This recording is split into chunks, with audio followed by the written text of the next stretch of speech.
Hey everybody, how's it going? So please let me know how the audio is on this one. I've tried different microphone arrangements. There's a Rode mic, a shotgun, there's a Sennheiser MKE 600, which is what I used in the last video, just riding around New York City. It was shockingly bad. You could hear a lot of random rumble and things, even though I had one of those really fancy schmancy mounts that had all the rubber shock absorption stuff inside of it. So I was quite disappointed by that, because I had used it before, and sometimes it does that, sometimes it doesn't. So what I'm doing now is I'm using a DPA 4065 microphone, and I tried a bunch of different ways to get rid of the wind noise, but wrapping it in packing foam really seems to have been the way to do it. And the reason I talk loud while I'm doing this is a signal-to-noise ratio. I've realized if I talk loud, and the mic can handle really high SPL without distortion, then I can lower the gain of it, which means that you hear less of the wind by virtue of, more me to the wind. So I had a pretty interesting day. I hope you're all having a good day as well. I spoke with someone at National Review about Right to Repair. They are a seemingly conservative-leaning publication. They had some concerns and questions about it, and I hope that you all take a chance to read it, because there are a lot of questions that come up about Right to Repair very regularly from the conservative side, and they're concerns that I've addressed, but since I haven't really addressed them in a specific publication, I think it's easy for those questions to be asked over and over and over again. So one of the things about them is they really wanted to make sure that what they were publishing was what I said, was something, they asked, does this represent what it is that you told us? Do you feel this is a fair representation of what you were saying? And I appreciate that a lot, because I've had news outlets and papers, I'm not going to mention names because I was able to resolve it, so no need to, toss fuel on the fire now, but where they would ask for an interview or a comment, I would give them my comment, they would publish something that had virtually nothing to do with my comment and attribute it to me, and they would not remove it until I said, by the way, I record all my phone calls, so if you want me to publish to 400,000 people what I said versus what you published, I'm more than happy to do it, or you could just take it down, and then I'll take it down. National Review is the exact opposite of that, at the very least in my experience. So I had a really good chat with them, and at the very least, I have an interesting take on their other content and interviews just based on how they treated me. It was different than what I've come to expect from what I would call, quote, mainstream media, even if they do have differing viewpoints on a lot of subjects. Now, what I wanted to discuss today is this thing that keeps showing up in my comments, which is, Lewis, what do you think of Apple dropping Intel? Or, oh yeah, I guess repair is going to be done for now. Lewis won't be able to fix anything since they don't use Intel. And I think what that displays, if you think that, you haven't been paying attention to most of my content. So what I would say, the first thing I would say to anybody who's saying this is the end of repair, can you point out a video where I fixed the machine by replacing the CPU? How many of my videos do I fix the board by replacing the CPU? Virtually none. And there's a number of reasons why this is the case. The first is that most of the CPUs that I can get access to, remember, this is not like the stuff you buy at Newegg.com. I can't buy a CPU to a 820-00281 on Newegg. It's going to be crap that I salvage from a donor or junk from AliExpress and eBay that they claim is new, and their definition of new is they ripped it off of a donor board. They ripped it off of a donor board and then chose to resell it to me without testing it, because the donor board was dead. So what if the donor board they took it off of was also dead because of a bad CPU? Well, now they've sold me a bad CPU, and they want upwards of $200 to $600 for a lot of these CPUs, depending on the age of the CPU. So you also have to consider that once you're at the point of, let's say, missing PM Sleep S5L or something like that, it could be a CPU, or it could be, a random crack in the board, or all sorts of miserable other stuff that won't be solved, even if the CPU that you bought is good, and that is an if, big if, because they're ripping them off of dead boards and charging you $200 for it. So within the price range of $200 to $425 to fix a board, once you're in the dead CPU range, it's really only worth it to replace the CPU if you guarantee it's the CPU, like 110% or sure that the CPU is your issue, which is going to be the case if you, let's say, you can see that there's corrosion on a CPU MOSFET. So you know that the reason this died is because 12 volts went to the CPU. And this has to be you're fixing a board that's very expensive, or you're only doing it for let's say, the sake of data. So the CPU is not usually something that is really cost effective within the realm of board repair, and it's also not something that's really readily available regardless of whether it's Intel or ARM. Secondly, this concept that all these chips used to be available but now they're not available because ARM is being used is also something that I would push back against as being ridiculous. Because if you take a look at the boards, the chips that I'm replacing, it's often like an ISL 9239, ISL 6259, TPS 51980, let's say the Piccolo chip, I forget the number of that, and and by the way, all these chips that I very commonly replace because they're the issue with the machine, how many of them can you find on Mouser.com, on DigiKey.com, on Newark.com? You can't. All these chips that I regularly use are purchased from, God knows where, taken from God knows what. I don't have sources for most of the stuff to do my job anyway, so I don't understand how switching from Intel to ARM has anything to do with this. I still can't get access to most of this stuff. And the chips that I can get access to, I can, the ones I can't. ARM doesn't really have anything to do with any of my problems. Whether or not the CPU that they use is Intel or ARM has nothing to do with the availability of an ISL 9240, has nothing to do with the availability of other charge components, has nothing to do with whether schematics are available, has nothing to do with whether or not the T2 chip is going to be used to pair things. It's like it's a complete and utter mix. That doesn't have anything to do with it. So it doesn't affect me at all. Now, if you're talking performance or anything like that,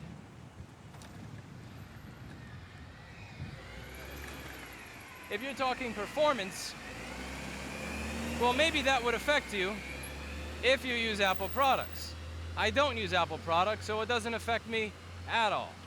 I don't know what the performance difference is between Intel and ARM because I have no investment in it, because I don't use any devices where this Intel versus ARM is a thing for me. I don't really care.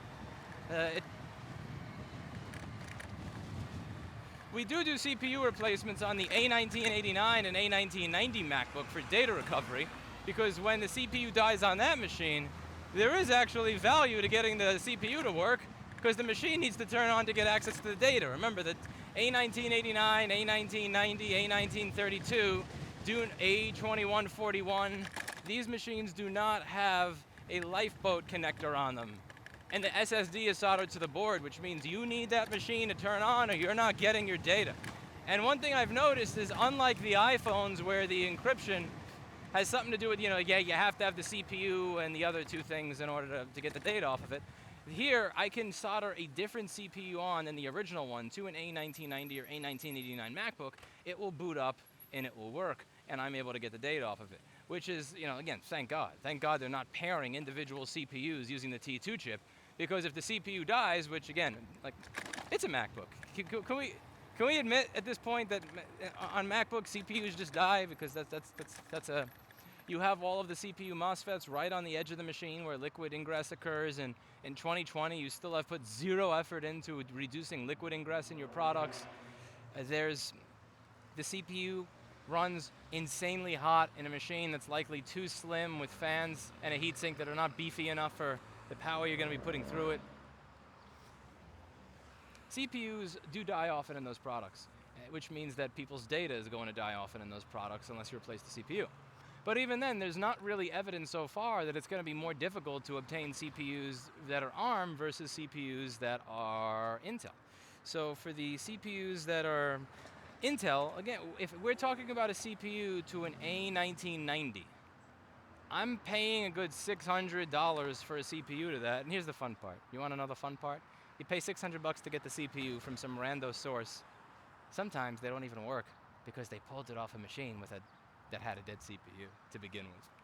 So that's something that we're charging upwards of $1,000 to $1,500 to do right now, because I can pay $600 for it. I could have to fight with the seller that I may or may not be able to get a refund from to get another part, and then there's the hour of the BGA rework, the chance that something else is wrong with the board, etc. So I'm not really sure if it's going to be more difficult or simple to get ARM products as it is to get Intel, or if it's going to be more difficult or more simple but it really doesn't change the process. The one thing that's going to change the process here is the fact that there is going to be a different power-up sequence, there's going to be different signals, you know, like the whole PM Sleep S5L, PM Sleep S4L, PM Sleep S3L, you know, PM RISM RISITs, PM PCH Power OK. That whole sequence of like G3 hot, S5, S4, S3, SO rails. All of that is going to be changing if you're using ARM. However, what you have to consider is that we already have a considerable experience base with this different type of power management. Because the T2 chip-based MacBook Pros are, the Intel PCH is pretty much there for show. They're not using the Intel PCH for much. The Intel PCH is just kind of, you know, just there because it has to be. Most of the power management is being done by the T2 chip now, so we've already had that crossfade into what it's going to be like when the T2 chip is responsible for all of the power management in the new architectures. And also having several employees here who are doing data recovery on iPhones, which is a completely ARM architecture. We also have experience there. For the people who've been mainly dealing with the older boards, or the older machines pre-T2 chip and mainly doing Intel-based board repair here, there is going to be an adjustment period for those machines. And that's going to be a pain in the ass because you're going to have to relearn how the architecture works from scratch. And that's going to be, but that's a learning experience like anything else. And we'll see how that works out. I think rather than the Intel architecture versus ARM architecture, or Intel architecture and power management versus T2 chip-based power management, I don't think that's going to be what we're really focusing on here so much as what is it going to be like when so much of the architecture is in one chip. So for instance, a chip may create an enable for a buck converter that is inside of itself. So right now, let's say PM Sleep S4L is missing. That goes to a resistor that then goes to S4 power enable, and that's going to go to a bunch of other chips. So at least I know if S4 power enable is missing, don't blame the TPS 51980, blame the stuff upstream.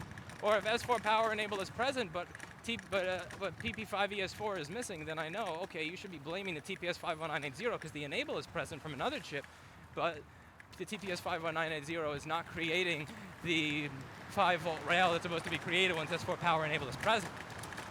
If the chip that creates the enable is the same as the chip that creates the power rail, how am I guess that you always blame the chip when the power rail isn't present. Maybe I'm wrong for assuming it would be more difficult. If anything, in that case, it would be easier.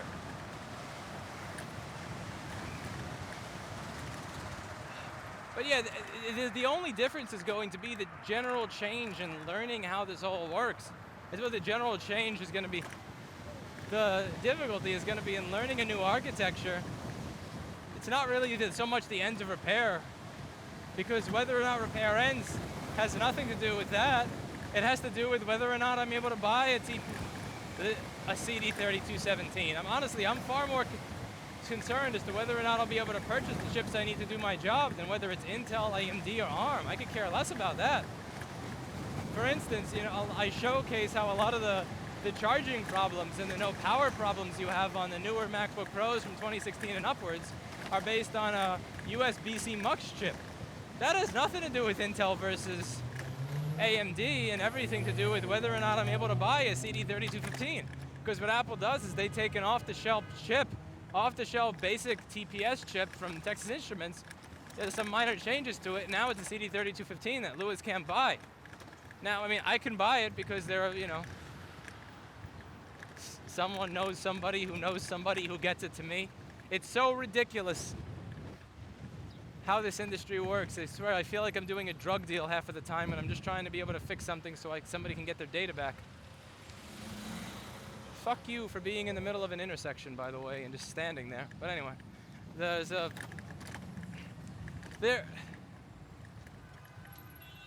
breaking traffic laws no one cares about, and then there's blocking an intersection in a red light. Like, see here, I could technically cross at this red light because there's nobody here. Like, it's a victimless crime. But when you block an intersection because you just had to go as quickly as possible, and now none of the bikes can get by, and none of the cars can get by because you're there, that's just kind of lame.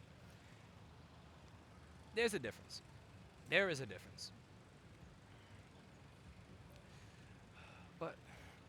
So for instance, with the newer MacBooks, like with the 2141, if you have a corroded CD3217, like what do I do there? What is my fix? I don't have one because I can't get that chip. That's my worry. That's what matters. And that's what's always mattered. And that's what's going to continue to matter into the future. Not whether it's Intel versus ARM, I don't give a shit. Now people may say, I don't know if the ARM chips are going to have the performance of the Intel ones. I don't know what the performance is there, to be clear. I haven't checked benchmarks. I haven't done any research. Hey, you know, doesn't affect me. I use a ThinkPad. I don't care. I kind of wish that there'd be more AMD with ThinkPads.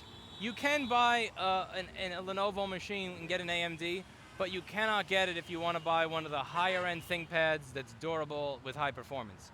Like there's no AMD processor in a P series ThinkPad or a W series, and that's what kind of makes me sad. I want a machine that has a track point, high performance, and an AMD processor. Yeah. I'm not, good luck with that though. So we're getting close to the store. Close to the store. My brakes are making a nice happy noise.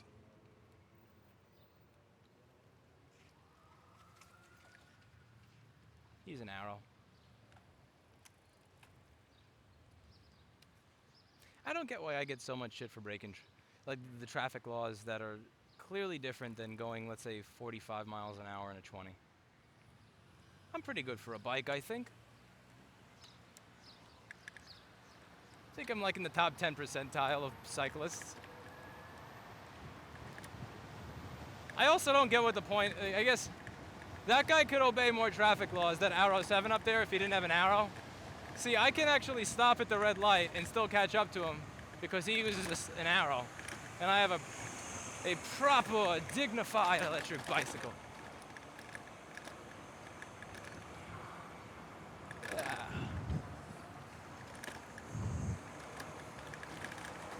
A proper. Woohoo! Alright, we're on First Avenue. To my left, there was a place that wanted, I think, like something like $18,000 for a store that was considerably smaller than my current one, and he said Popeyes was going to rent it. I don't see a Popeyes there. I wish I had recorded that interaction. I wish I had recorded it so much, because I started my real estate series on Avenue C after having the interaction with that fuckface that was on East 3rd Street and First Avenue, who was so cocky, and he was laughing and smirking and like, why would I bother with you? And you know, this is a dream, you live your dream. Like, I wish I had had that one on recording. Right turn signal, and because it was an interesting one. But yeah, that place, it may surprise you, is not open. I really do want to do a series where I ride back through all these places where they were so adamant that I wasn't going to be able to get a better deal and show you that they're not rented. I want to give people who are looking for a deal in a market that is inflated or ridiculous or a bubble, I want to show you all that you're not crazy for holding out. It's not you that should feel guilty for lowballing people in a ridiculous market, it's them. You know, and people have pointed it out with real estate. They said, well, Louis, how would you know, you say that you don't want to deal with people lowballing you. Depends on what you're lowballing. You know, I tell someone $150 to replace the screen cable, or for free, I'll bend back the pin and they lowball. I'm a little bit more pissed than that than, let's say, I would be if I was working at the Genius Bar and I told somebody it's going to be $1,200 to $2,000 for the same thing. I don't perceive myself to be a ripoff, and perhaps I'm biased there, but I'll live with my bias there. I think I happen to be correct. And New York City housing prices, like, it's a bullshit market. Like, you know it's a bullshit market. Anybody who lives here knows, or you don't have to live here, just like browse Zillow or Craigslist. You know it's a bullshit market. You see what you're paying for versus what you get. I don't feel bad lowballing because I know that this whole thing is full of shit. It's not down on one individual. It's not just a landlord. You know, it's a city with their ridiculous property taxes. It's kind of, you know, it's a combination of everything. Although I will say what's interesting is that when you go to Long Island is where you get a 2.2 to 3% so property taxes, and it's in New York, within the 5 boroughs of New York City where the property tax is 0.8%. So it seems like the property taxes within the city are not crazy. It's that the property prices are crazy. Whereas when you get out away from the city, the property taxes are crazy, but I'd rather have a house that costs a lot of money, but where the property taxes are kind of sane. Because the money you're putting into your house, if you can sell the house for something close to what you paid for it, it's kind of like you're just putting money away into the bank. You know, the money you put in your house is yours, whereas the money you put in a property tax, that's money that you're literally pissing away. And when people say that's for the local schools and all that other shit, it's like, no, I'm not buying that. I'm not buying that. There's people that pay $2,000 a year in property tax in parts of the United States. They still have police. They still have firemen. You don't need to pay $20,000 a year in property tax to have a fireman. I don't buy that shit. And then there's school quality. I went to school in a neighborhood that was, my parents had a shitty house in a nice neighborhood. So it was a neighborhood where, you know, they had some affluent people there. And the schools, I remember my experience was absolute dog shit. I've talked about it in older videos. Like, my teachers didn't get, they really were there for the paycheck. They didn't, most of them did not care about the students. It was your typical, I'm gonna just ride you with boring facts, not actually get to anything that's remotely interesting. I'm gonna destroy your desire to wanna read and learn when you grow up because it's gonna be so bad when you're here. Just pure memorization of useless trivia. So I went to a school in a neighborhood that had a fairly good budget for schools. So I'm not buying that whole thing of like you're paying a high property tax for the school. Like, no. I spent 12 years in that. You can't convince me with that propaganda. You don't need every resident in the neighborhood to spend $20,000 a year on property tax in order for you to have a fireman and a policeman.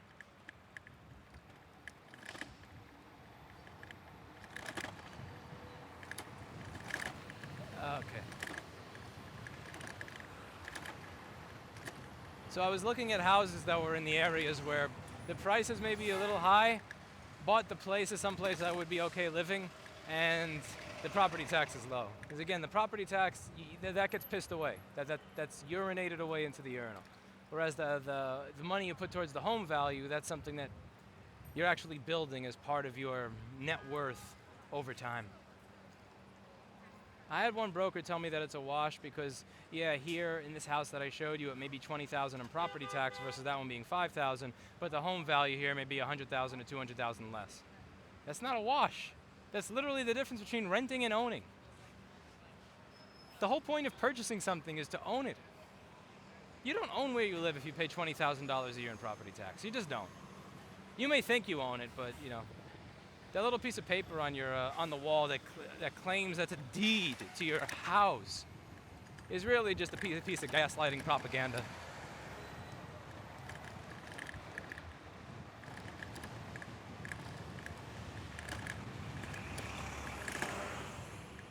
Now I'm a car, now I'm a bus.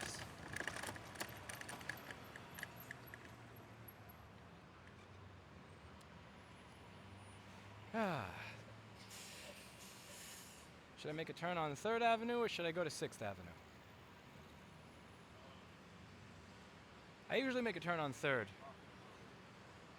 I'll stay here and go to 6th today.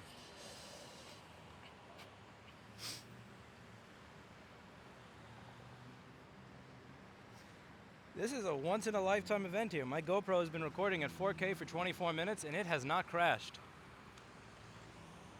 This usually does not happen. This is crazy. I could get used to this. Right, green light, time to go.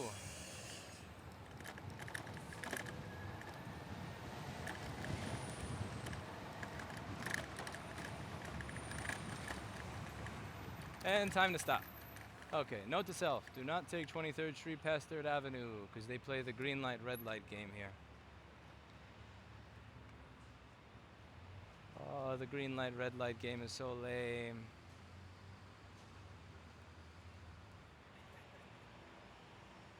You can see you got a lot of people out walking around again.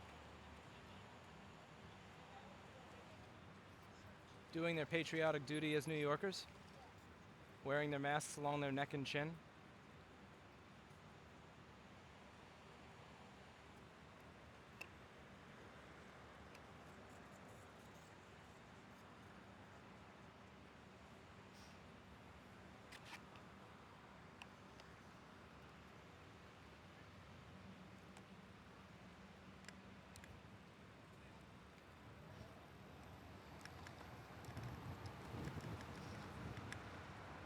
Ah, the smell of fresh tar. They just paved this road.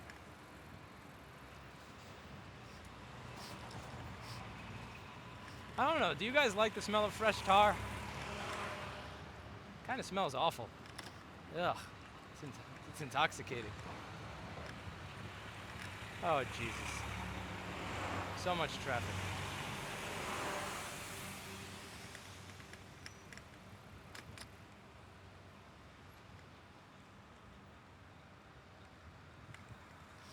Looks like everybody took the boards off at their window. I don't know, I don't think that's smart. I don't think that's a smart thing to do.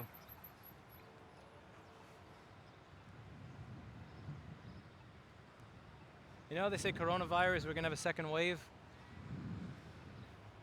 I think there's gonna be a second wave of that too. I'm just waiting for it. I'm waiting for the, and to be clear, let me just make my disclaimer here before I get 1,000 comments that, as usual, purposely taking what I say 100% out of context in order to be outraged and morally sanctimonious. It's YouTube and all, so you gotta make disclaimers about that shit. I think Derek Chauvin should be spending the rest of his life not as a police officer, likely in prison. I think prison would be fair, would you say? But I'm waiting for the, well, he had this in his system, and well, he was a smoker, and well, he was, unhealthy. So it wasn't that the knee to the neck that killed him. It was his health. After that happens, he's acquitted because they go for charges that are too high. After he's acquitted because they went for charges that are too high, he gets off. After he gets off, the world burns. Again, whether or not you agree or disagree with what happens, you should be ready for the reality, and the reality is, if that happens, man, it's gonna make the last set of riots look like nothing. Like that's gonna look like child's play. So I'm gonna leave everything in my window for a while. Got my nice alarm system, got my nice gate. I don't have one of those stupid gates that you could cut through with bolt cutters easily. I'll keep all that stuff up, thank you very much. I don't actually sell anything that really requires a nice retail setup in my store. You know where I am. You know where to find me. It's not like I give a shit about a window display. I mean, I'm not really much of an aesthetics person anyway. I can't decorate to save my life.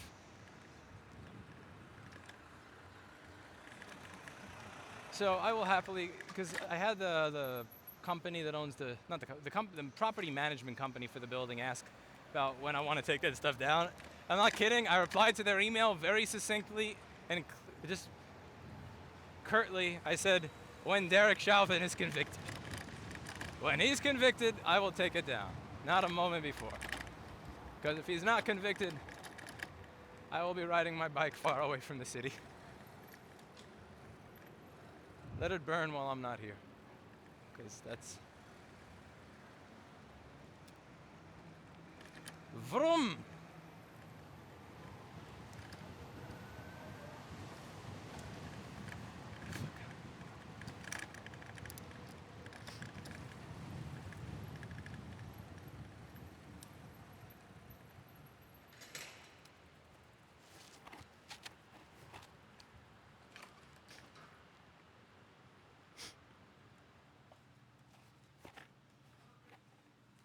I got it, Kevin. Thank you.